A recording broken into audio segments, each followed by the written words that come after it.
qué alegría, Buenos Aires, vuelve el tango otra vez por las calles del recuerdo, viene cantando Gardel.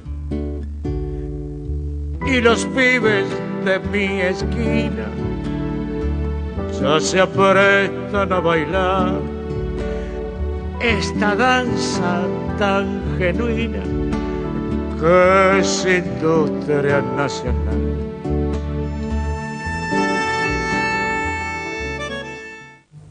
El bandoneón es una música grave, dramática, era justo lo que necesitaba el tango para completarse.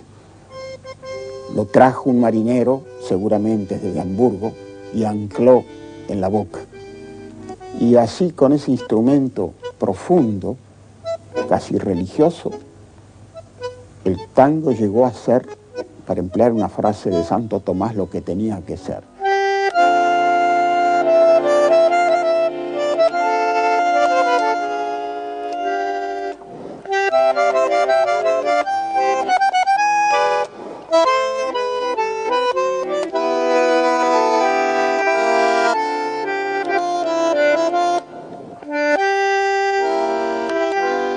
El origen del bandoneón se remonta a la Alemania del siglo XIX. El alemán Heinrich Bann lo inventa alrededor de 1835. Derivado del apellido de su creador y de la cooperativa Union, formada para su fabricación, en un principio el nuevo instrumento se denomina Bann Union. Bueno, la palabra acordeón existía ya, entonces el señor Bann, que construye, pues fue una cosa artesanal en un comienzo, ese nuevo instrumento, posiblemente con pretensiones litúrgicas para acompañar las celebraciones religiosas hechas al aire libre, donde no se podía llevar el órgano a cuestas, evidentemente. Bueno, toma la palabra acordeón y la transforma en bandoneón, ¿no? Fue concebida básicamente con la idea de hacer música camarística. Pero prendió muy fácil en la parte popular y era habitual en Alemania que formar grandes conjuntos de 100 bandoneones. En Alemania fue hecho para tocar en las procesiones litúrgicas, ¿no? Porque era imposible sacar el armonio de la iglesia. En cambio el bandoneón tiene unas cositas que se puede colgar y caminar y tocar. Ahora nosotros lo pusimos en la rodilla. Fuimos nosotros los que decidimos acunarlo.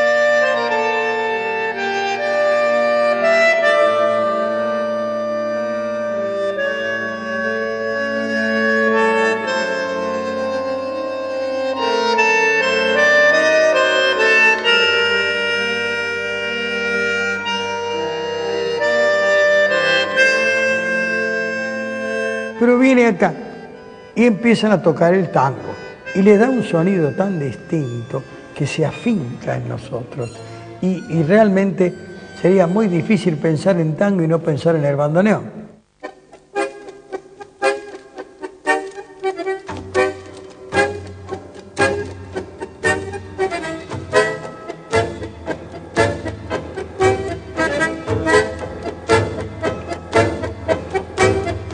La llegada del bandoneón a Buenos Aires se produce hacia 1875.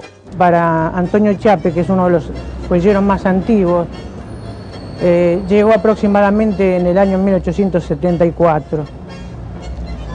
Para otros, como Berto, fue su introductor un inglés llamado Thomas Moore, que lo habría traído aquí alrededor de 1880. De todas maneras, decir que bajó un bandoneón, y esto es algo que se me ocurre en este momento, decir que bajó un solo bandoneón me parece bastante utópico, ¿no? Si vino un barco, habrán traído varios bandoneones. Habría que rastrear algún tipo de propaganda o publicidad desde alguna casa que tuviera a la venta estos instrumentos, con lo cual se sabría por lo menos que a tal fecha ya estaría. Creo recordar con casi seguridad de que hay testimonios periodísticos que hacia fines del siglo pasado dan testimonio de que ya estaba, que se ofrecía en las casas de música al bandoneón. Es algo, al menos sabemos que a esa fecha, a ese año, ya estaba.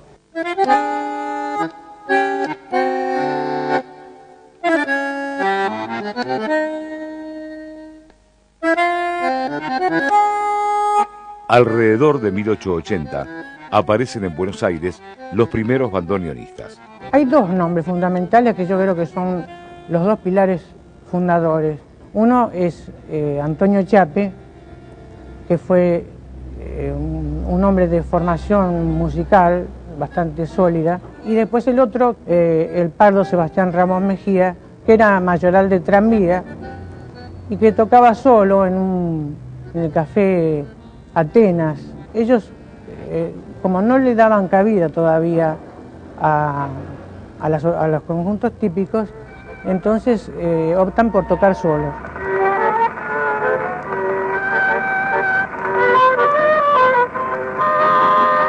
Los primeros músicos que interpretan el bandoneón en los cafés del centro son Vicente Greco y Domingo Santa Cruz. De Domingo Santa Cruz no hay ningún testimonio discográfico alguno. Vicente Greco sí tiene una discografía bastante interesante. Si uno lo compara con los de hoy, bandoneonísticamente era muy modesto. Y fue el primero que llegó al disco grabando con bandoneón. Es decir, que apareció por primera vez la denominación orquesta típica criolla para diferenciar estos conjuntos de aquellos que hacían otros géneros, como las bandas que tocaban polcas, mazurcas y algunos tangos entremezclados.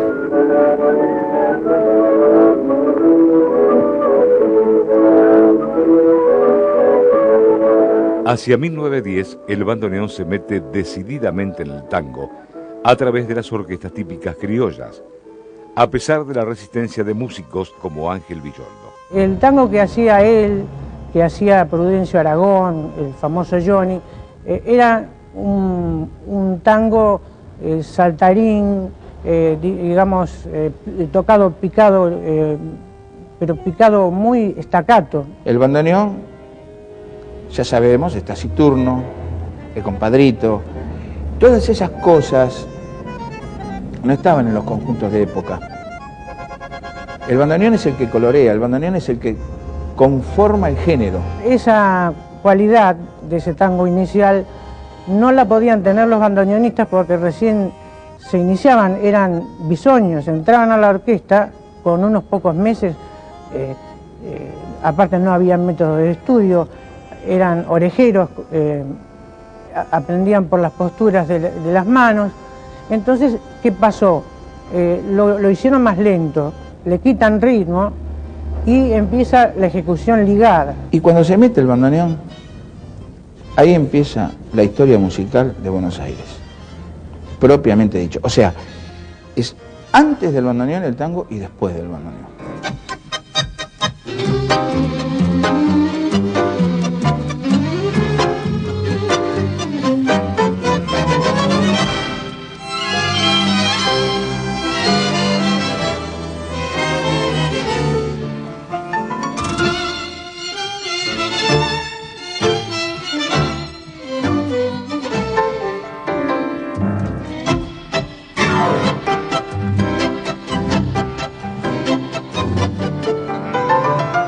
En los próximos bloques, la primera parte de la historia del bandoneón y sus intérpretes. La personalidad mítica de Eduardo Arolas. Me pareció un nuevo Piazzolla, Arolas que había muerto en el año 26. El sexteto de Julio De Caro permite el encuentro de dos grandes, Pedro Maffia y Pedro Lawrence. Maffia y Lawrence fueron los que nos enseñaron la manera más linda de tocar el bandoneón. Los secretos del bandoneón.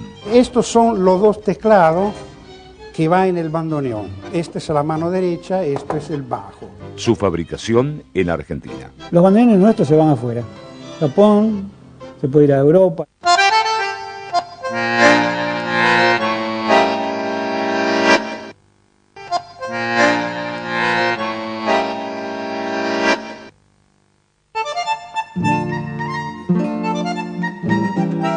El bandoneón es un instrumento cuyas particularidades alimentan el misterio de su sonido. Las teclas, las notas, digamos, están dispuestas de una manera no desordenada, ordenadas de una manera no geométrica. No están todas puestas así como en el piano, que después del do viene el do sostenido, luego el re, luego el re.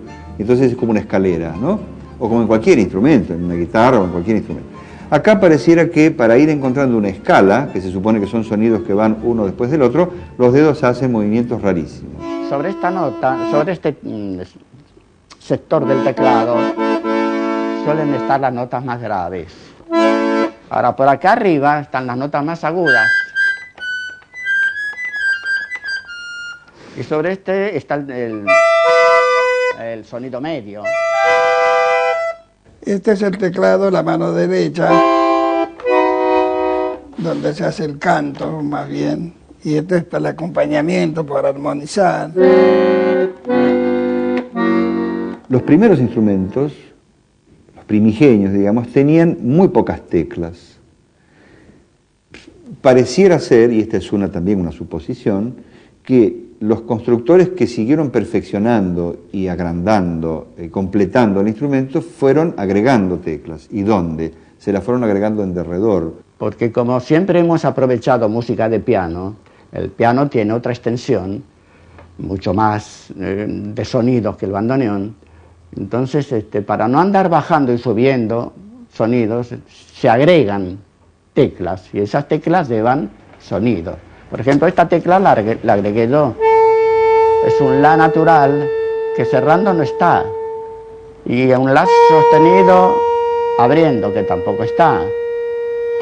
Y bueno, ha habido muchachos que han agregado no una o dos o tres como yo, sino 10, 12 teclas. Yo creo que es muy inteligente esa disposición aparentemente errática, porque me parece que de ser puesto de la otra manera sería mucho más difícil. Puesto como está, es muy anatómico. La flexibilidad de la muñeca para los instrumentistas es imprescindible.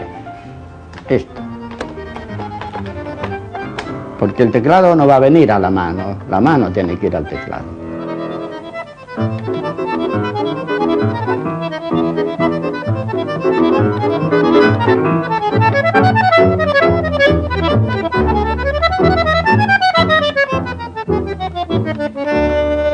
Una escala, digamos que si uno observa la mano de un pianista y hace una escala y ve que la mano se va deslizando toda en un sentido y que los deditos van haciendo casi lo mismo, copiando, acá es bastante particular. Una escala sería esto.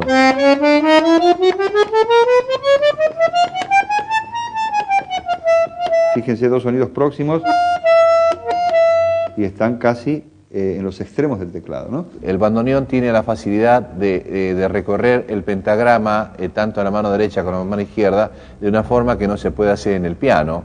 Pero en el piano puedes hacer en la mano izquierda una décima. En el bandoneón puedes ir muchísimo más arriba, ir muy abajo y muy arriba. El pianista puede, digamos que tenga una mano grande, que esté favorecido naturalmente por su anatomía y tenga una mano grande y entrenada además, y puede llegar a tocar una distancia de 10 teclas, 11 tal vez, y con alguna trampita tal vez pisando en el borde, ¿no? 12, pero con incomodidad. Yo acá puedo, está bien, mi mano es un poco grande, pero digamos, yo puedo abarcar todo el teclado y tocar la nota más grave y la más aguda. Con esto quiero decir que la partitura de bandoneón podría admitir una escritura mucho más atrevida en este sentido. Después que se conforma ya de los 71 botones actuales, ¿no? Esos 71 abriendo son un sonido, cerrando otro, se transforman en 142 voces. Unos abriendo, otro cerrando. Te das cuenta que los toco igual, con distintas notas.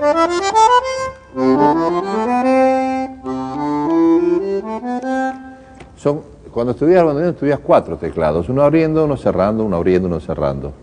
Entonces, los bandoneonistas que estudiaron bien tienen que tocar abriendo.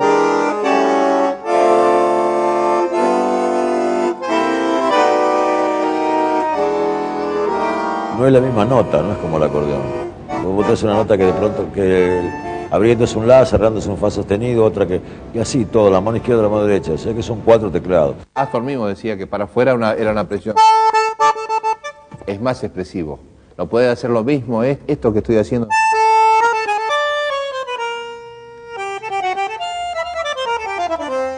Para adentro es más difícil. Por eso el gordo Troilo se lo ponía en una rodilla, que no es lo mismo hacerlo cerrando. Esto es el único instrumento que hace es este, los demás no. Una cuerda vibra en la guitarra, pero no es que la guitarra es de goma y se mueve. Esto pareciera ser una especie de bicho medio vivo, ¿no?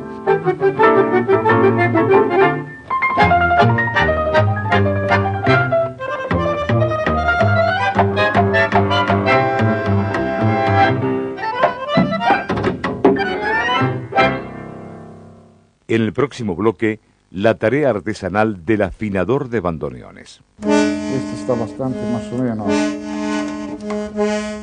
Este está muy desafinado, ¿eh?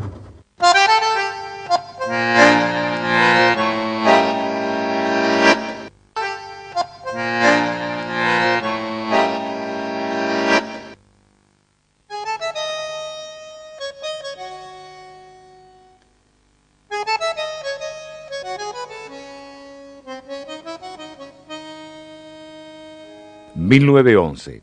En la región alemana de Sajonia, Alfred Arnold se pone al frente de la fábrica de instrumentos que dará origen a los famosos e insuperables bandoneones AA. El bandoneón nació en Alemania y murió en Alemania. No hubo otro. Hubo intentos de fabricación de bandoneón en Italia, tuvo Brasil, Francia, pero ninguno quedó. La fábrica estaba en Alemania, ¿no es cierto? Y era Alfred Arnold, o sea, AA, la AA, famosa marca AA. Y esos son unos bandoneones que, a pesar de haber sido hechos en una fábrica, de alguna manera eran artesanales, porque si uno quisiera con la tapa de este bandoneón meterlo en otro, no va a coincidir en todas las teclas. El bandoneón, siendo un instrumento de fabricación alemana, si bien es cierto que se han fabricado en Rusia, en Italia, en Francia, en Brasil e incluso acá en algún momento, verdaderamente los instrumentos que nosotros, digamos los profesionales, admitimos como válidos y como nobles son los fabricados en Alemania y particularmente de una marca o dos que son los AA o el Premier. Y la gente se maneja con los viejos AA que están encariñados a eso y de ahí no los moves.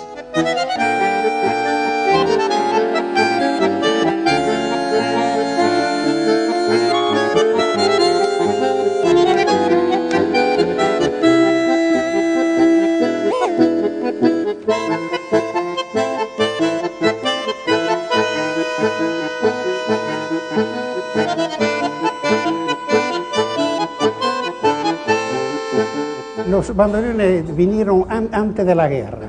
Ya en el pasado el 39, el 40 ya no vinieron más. Hasta el 39.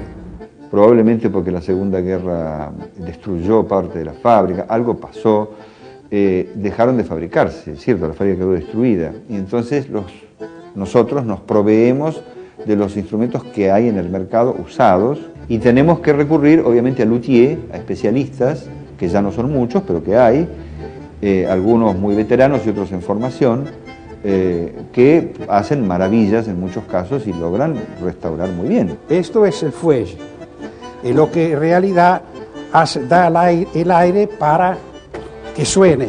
Esta es la famosa válvula del aire. ¿Ve? Estos son los dos teclados que van en el bandoneón. Esta es la mano derecha, esto es el bajo. Acá van las voces, los peines que tiene la lengüeta que hace el sonido. Es la parte que emite el sonido, la vez el viento, el fuego, con el viento hace esta lengüeta y sale el sonido. El bandoneón suena abriendo y cerrando. Entonces, hace de válvula.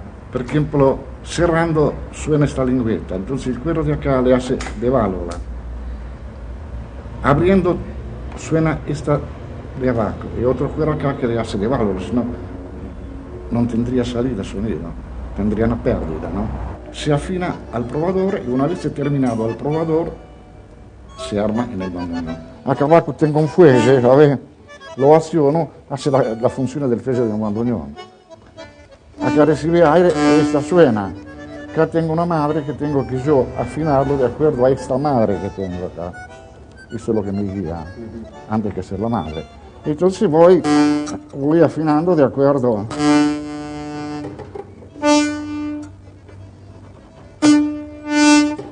Este está bastante más o menos. Este está muy desafinado. En la preparación también está el ajuste de luz, porque si usted se fija, acá hay una luz, como si fuera un platino de un coche, y de acuerdo a la medida de la lengüeta hay que darle la luz. La luz varía, no es que tiene una luz fija. Y todo eso cuesta mucho tiempo, tomarle la mano a todo eso.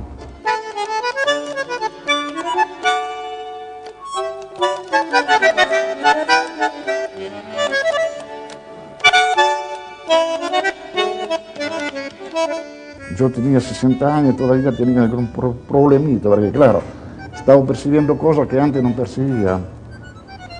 Ahora, desde los 60 años por adelante, no sé si ya uno llegó a la perfección o no, no sé porque no podría asegurarlo, pero de ahí por adelante ya no encontré más ninguna otra, digamos, imperfección, por más pequeña que sea, ¿no?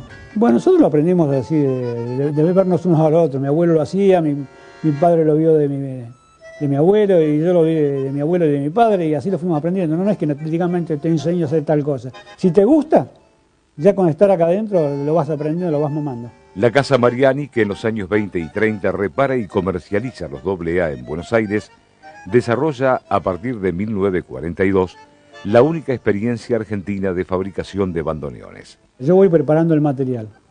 Como no me va teniendo un momento de tiempo, se dedica a hacer una pieza, otra parte, y las voy amontonando. Cuando viene el pedido, entonces sí me dedico de lleno a ese instrumento, pues en 30, 60 días ya lo eterno, listo. Los bandoneones nuestros se van afuera. Japón, se puede ir a Europa, a Italia hemos mandado, porque ahora en Italia hay muchos tangueros que antes no existían. Hay esta peña de tango ahí en Italia. Y esos son la gente que se lleva los instrumentos. En el próximo bloque, los grandes intuitivos del bandoneón, Juan Maglio Pacho y Eduardo Arolas. Arolas fue mejor compositor que Pacho, eso sí, mejor que todos. Además, la evolución estilística de los años 20 de la mano de Pedro Mafia y Pedro Laurens. Todos tienen una base en esos dos Pedro, en Pedro Laurens y Pedro Mafia.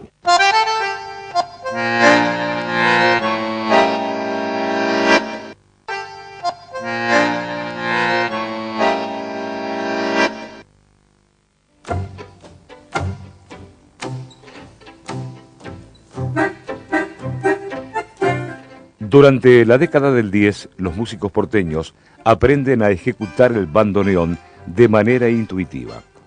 Recién hacia 1920, Arturo Bernstein, el bandoneonista de más depurada técnica de la Guardia Vieja, diseña el primer método de enseñanza. Arturo Bernstein fue, digamos, el primer gran maestro de bandoneonistas, con alumnos de la talla de los que ya mencioné, Marcucci, Scorticati, Juan Pablo Navarro, que fue bandoneón de Ayeta, Luis Petruccelli, otro extraordinario bandoneonista. Empezaron a tocarlo casi de oído, porque había muchos músicos que no sabían música, eran intuitivos totalmente.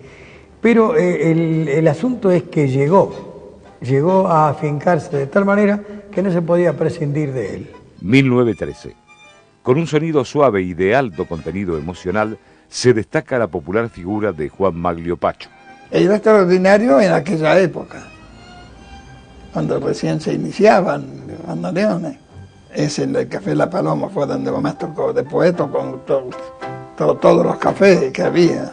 Y llegó el momento que la gente compraba los discos de Pacho y iban a los almacenes que vendían, porque los almacenes vendían los discos también. Y le decían, tiene un Pacho. En cambio de decir, tiene un disco, dice, tiene un Pacho.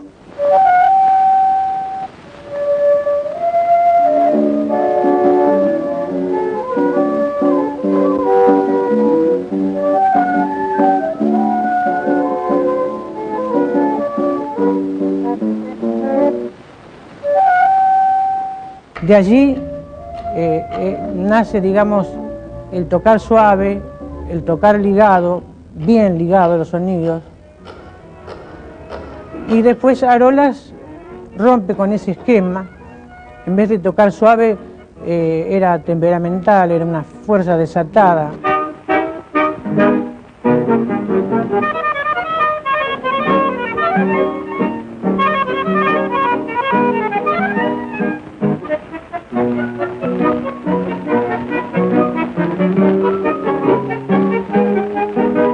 ¿Este fuelle es propiedad? Sí, es todo de Eduardo. ¿Cómo se llama? Arola. Eduardo Arola. Ya van a oír hablar de él, no se aplica.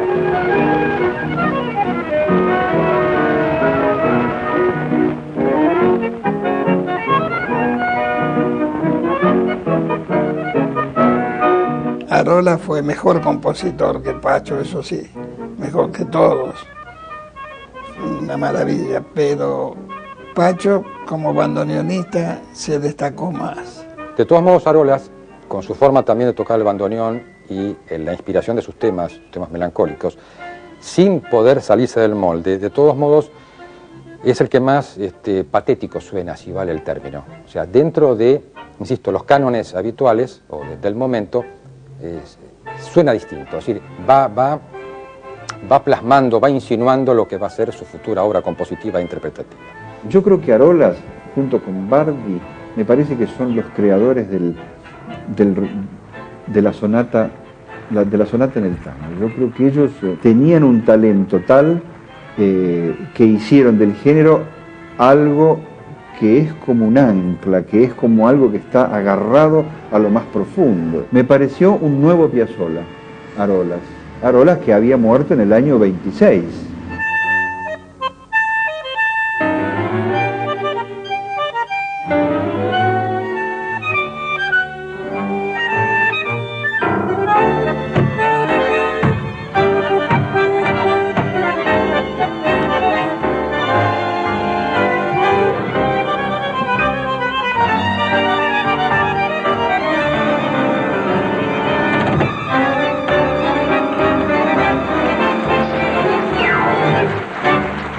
Compositor de temas como El Marne, Come il Fot y Derecho Viejo, Eduardo Arola sobresale por su sonoridad enérgica y brillante y por introducir un ritmo más lento en la ejecución del tango. Su temprana muerte a los 32 años en París enriquece los ribetes míticos de su figura legendaria. Se cuenta de un autor uruguayo, Sisa López, que gente de mucho dinero lo llevaba al Uruguay a las casitas o pensiones, le ponía toda la bebida que necesitaba y algunas cosas más, algunos ingredientes más, y lo tenía ahí días enteros. Y era un tipo que a lo mejor en un momento se le salían 5 o 6 tangos seguidos, uno tras otro, a cuál más hermoso. Entiendo que en ese interín de 3 años, entre el 13 y el 16-17, estudió música a fondo. Eso se trasunta en la complejidad armónica de sus temas. Ahora ahí nuevamente como compositor está tan alejado del momento como Firpo lo estuvo 4 años antes. Sus temas son únicos, irrepetibles, joyas.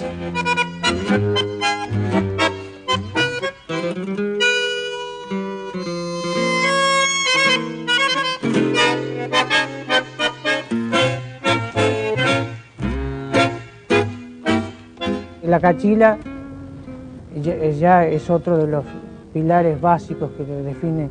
Ahí ya prácticamente algunos músicos con los que he hablado me hablan de que para ellos ya ese era un tango de Cariano. Hay un testimonio de Pedro Laurens que dice que, por ejemplo, que los fraseos que después ellos hacían con De Caro y todo, los habría tomado de Arolas, que en el tiempo en que él actuaba en Montevideo. Ya en la grabación del 17 ha dado vuelo a su creación, a su forma compositiva, ha incorporado hasta el cello, que da un tono quejumbroso, y realmente tiene los instrumentos como para dar rienda suelta a su melancolía compositiva e interpretativa.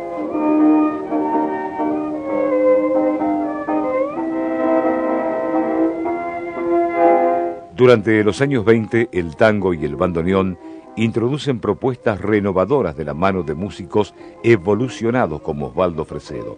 Fue el primero que graba con 2 bandoneones. Con la orquesta decía 2 bandoneones Lo Duca Fresedo. Y yo le pregunté, maestro, ¿y allí hacían 2 voces? Y me dijo, no, hacíamos lo que venga, porque la verdad que el Lo Duca era bastante malo.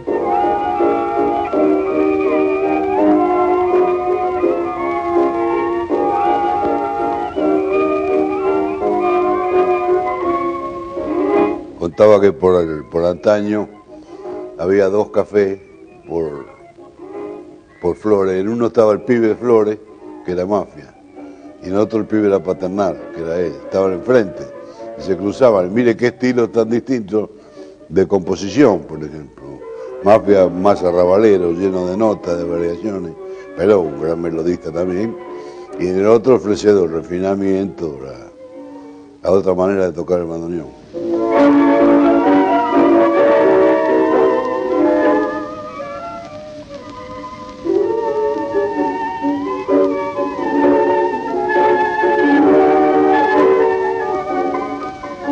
Allá en 1924 aparece el sexteto de De Caro. Ahí aparece Mafia con Petruccelli e inmediatamente, retirado Petruccelli del sexteto, entra Laurens. Y entre esos 2 Pedros crearon todas las posibilidades que tenía el bandoneón. Ellos 2 se sentaron ahí en ese sexteto y dejaron las bases para los bandoneonistas modernos. Forman parte de una misma moneda, ¿viste? Uno por un estilo, que ya sabemos que Pedro Laurens era muy cadenero, muy sanguíneo, muy de ir al frente, y el otro era el sonido del bandoneón en su naturaleza. Creador de clásicos como Ventarrón, Amurado y Taconeando, introductor del fraseo, los arrastres y las variaciones en el bandoneón, Pedro Mafia es un estilista de inconfundible personalidad, cuya escuela logra fusionar la expresividad y la riqueza técnica. Mafia aportó para todos los bandoneonistas una forma. Los bandoneonistas que tocan ligados, que tocan bien, todos salieron de Pedro Mafia. Mafia tenía costumbre que abría muy poco el instrumento. Es decir,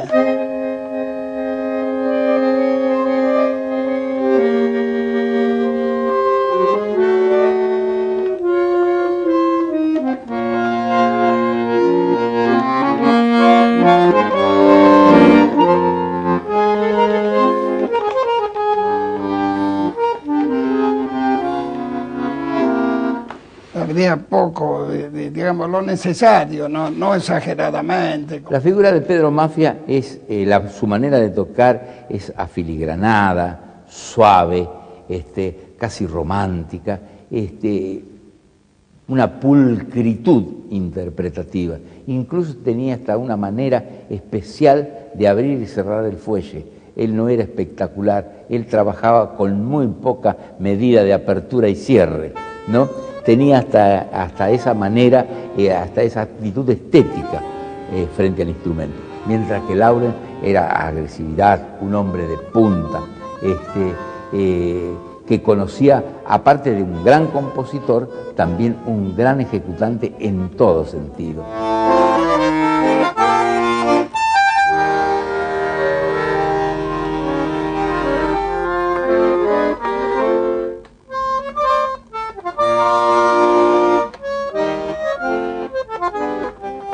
Este es el estilo aproximadamente de lo que era Pedro Mafia, ¿no? En cambio, Laurens ya tenía otra consistencia, Pedro Laurens.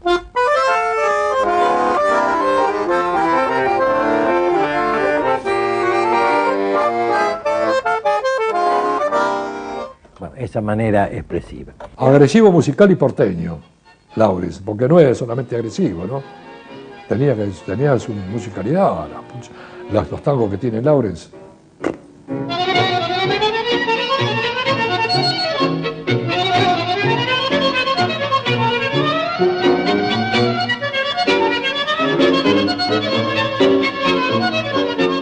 En el próximo bloque, el personal estilo de Siriaco Ortiz. Siriaco Ortiz para mí fue un creador.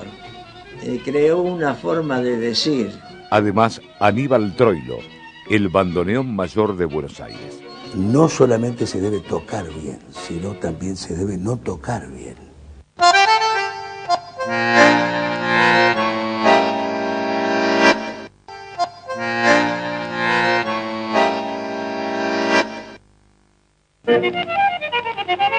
...1924... el bandoneonista Pedro Laurens ingresa al sexteto de Julio De Caro y junto a Pedro Mafia sienta las bases definitivas para la ejecución del bandoneón en el tango. Autor de Berretín, Mal de Amores y Como dos extraños, Pedro Laurens es el otro genio creativo de la época, a partir de su temperamental manera de ejecutar el bandoneón. Es el que le puso al tango el sello de macho, ¿no? Es Pedro Laurens. Hoy día todos tienen mucho de Pedro Laurens. Lo de Laurens era más impulsivo, más, ¿cómo te puedo decir? Con la garra característica que es la que tiene Leopoldo ahora. Mafia era más sencillo, a lo mejor menos fuerza, pero un sonido maravilloso.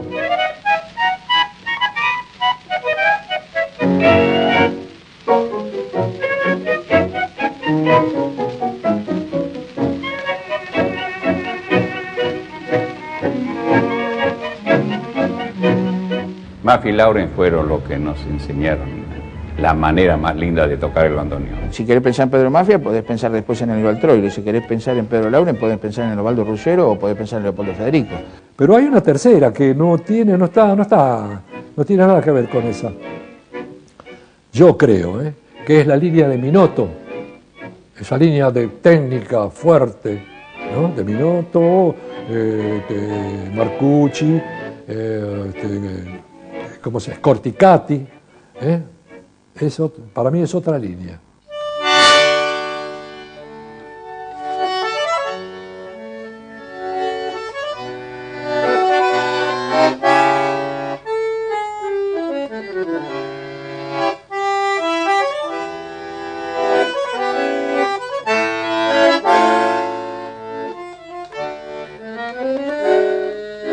Minotto creo que se mandó a hacer un bandoneón en Alemania, diseñado por él, era muy inteligente, un músico, un gran bandoneonista.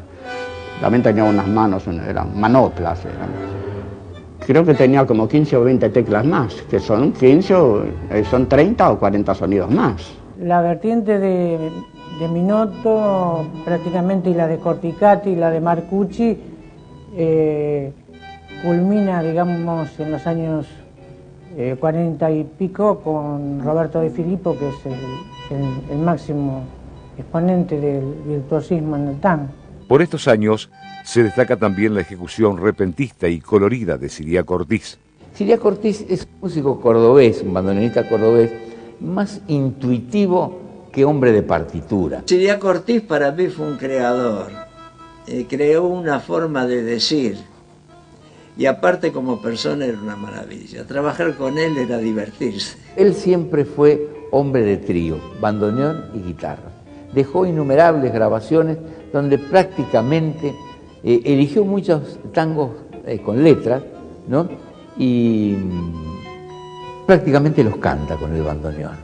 Es un bandoneonista de una dulzura, de una manera de pulsar el fuelle, una sensibilidad especial.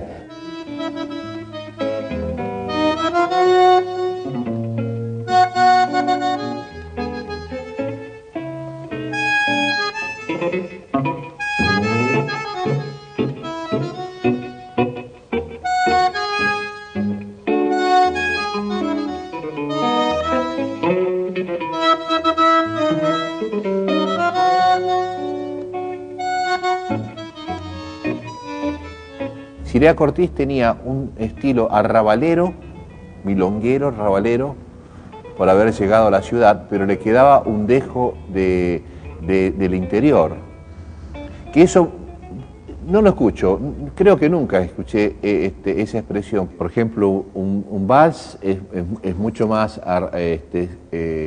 sencillo, sería la palabra, o más...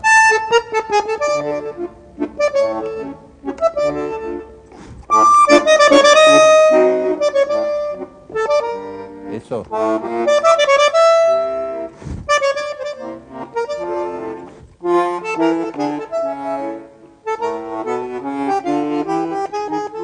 Del interior es tocar de la manera más campesina, más más criollito. O es del interior o es milonguero.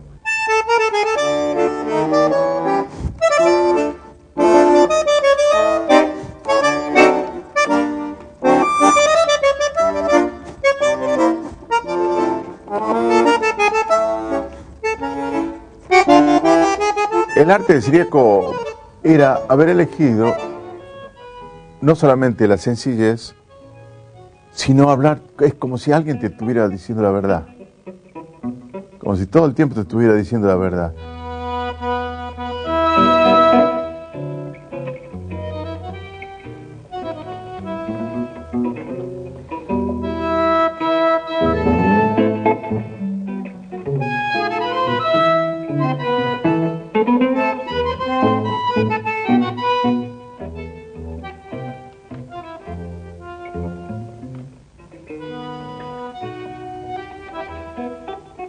No era tan como hoy en día son todos los chicos que tocan con acordes, con armonía y todo, pero él cantaba una melodía como se debe cantar.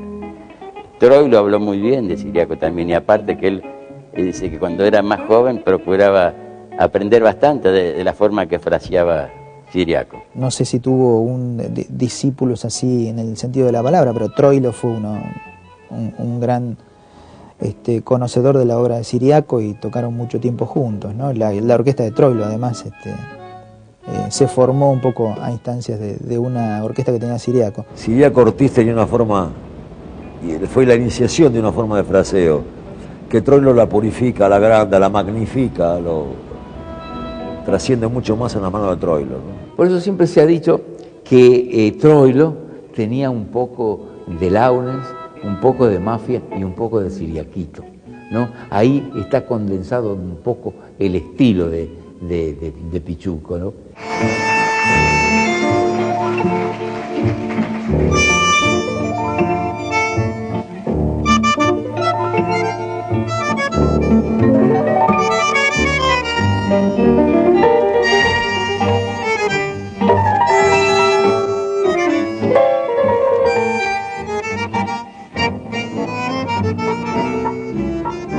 Y Troilo viene de Mafia.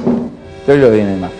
Hay otros que, como te digo, en el caso de Ruggiero o de Leopoldo Federico, también vienen de Lawrence, pero nadie se salva, porque si unos venimos de Mafia, tampoco dejamos de tener de Lawrence. Los que vienen más de Lawrence tampoco dejan de tener de Mafia. Por eso te digo, en ellos dos está el fermento de todo lo que viene después. El que mezcla los dos estilos se llama Aníbal Troilo. Ese junta la técnica de Pedro Lawrence y la sensibilidad del corazón, la manera de frasear de Mafia.